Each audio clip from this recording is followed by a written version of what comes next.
His knowledge in business is often used to ensure businesses are operating fairly and impartially to the people they serve. His motto, we can't be angry, we must be ambitious. Please welcome Mr. Devin A. Mathis.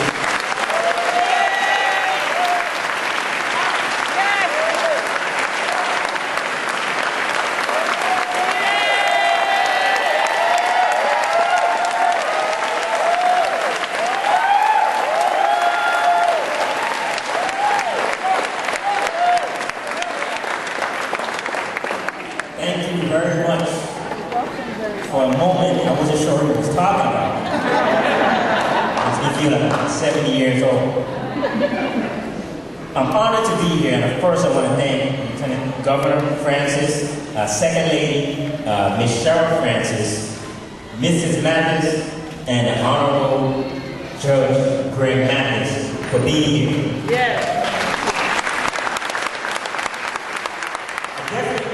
Sincere appreciation to Mrs. Mathis for sharing her husband with us and the world. So I'd like us to give us a big round of applause.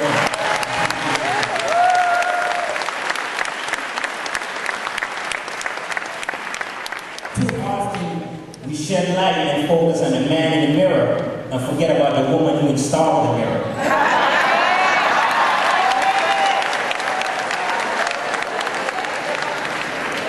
Of course, I want to give a sincere appreciation and gratitude to Ms. Janet Brown, who is responsible for having all of us in this building. Hosting the Parent University. Parents, community leaders, I want to say I'm glad that we all came together to form a strategy and plot, because that's basically what it is. We're plotting against our domestic terrorists. Those defiant children, those are domestic terrorists. Because they're trying to do everything opposite to what we're trying to do. So what we need to establish as our model for 2009-2010 school year, we will not negotiate with terrorists.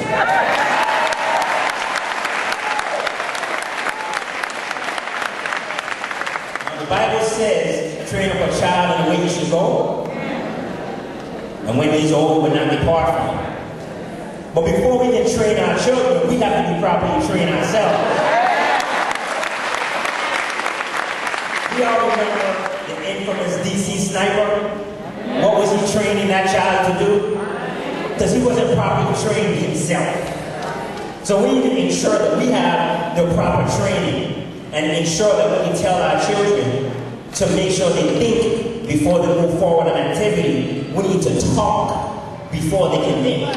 Because many times we just assume that they know how to make the right decisions and formulate the proper thought and establish critical thinking. We just assume that. But we never sat with our children to tell them what type of decisions to make. And when they make a mistake or a poor decision, we stomp on them. What were you thinking? Well, they can't think what they don't know. So we have to make sure that we make sure we talk before they think. Now, I'm a bearer of bad news. This school year is going to be a very difficult school year. Why? Because we're trying to change the trajectory of where we're headed. And when you try to change, it's always a difficult task. We have over 40 homicides in our territory. 40 homicides, and we have hundreds of victims. Hundreds of victims, because there's never one victim in a crime. Never one victim. We got our mothers, our fathers, our grandparents, the community leaders, the teachers, elected officials, business owners, all being victimized. And the perpetrator himself is victimizing himself while they carry out these murders. Now, I'm trying to understand why we have far less prisons than schools, yet ignorance prevails. I'm trying to understand why we have far less gangs than churches, yet crime prevails. Something we're not doing properly. And until we understand the value of life, no one will understand it for us. Because you know that black on black crime thing, that's a new phenomenon. Years ago, when we were slaves, centuries ago, a slave wouldn't dare kill another slave because the master was half his head. You can't kill his property. So it seems that we're more protected as property than we are as people. And until we understand our value, we're going to continue sinking and spiraling into the abyss. Now let's take, for example, Chris Brown. He beat someone's daughter, drew blood on someone's daughter, yet did not serve 1 day in prison. Well, we got Michael Vick.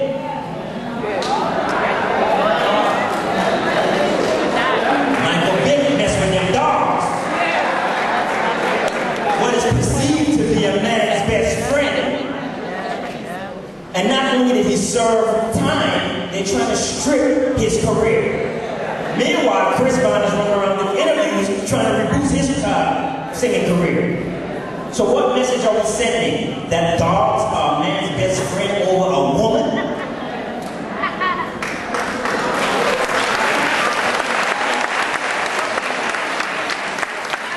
We have to understand, and we have to stop waiting 4 to 5 years after the birth of our children to introduce them to a book. Instead, we're waiting 4 to 5 months to introduce them to BET and Beyonce.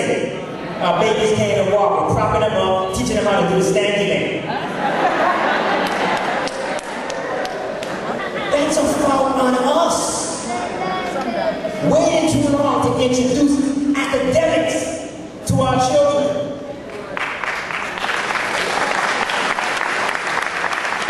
We're seeing now we have our young boys walking around with Gucci shoes with a pro kids mentality. Now I'm not saying anything wrong with pro kids. What I'm saying is, when we're more concerned with what we have on our feet than where our feet takes us, that's a problem. That's a severe problem.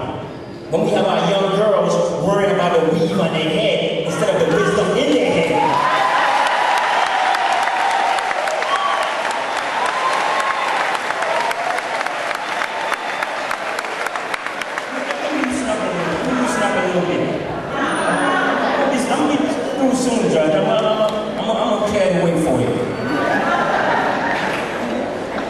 This school is the 5 things we must do. First, stop trying to be our children's friend and be their parent. If you need a friend, set up yourself a Facebook profile and find yourself some friends. I'll be I'm on Facebook. That's what we need to do. Number 2, we need to stop acting deaf, dumb, and blind. We jump on the phone, call our neighbors, go to the school. We try to get our children moved to a different classes because we feel our children are hanging around bad company. News alert, your child may be in bad company. Number 3, if you're sick, don't delay. I remember when I act up in school, or I act up when we're grocery shopping, my mother would say, wait till you get home and you get it. I got 1 foot through the door before I got it. Sometimes I didn't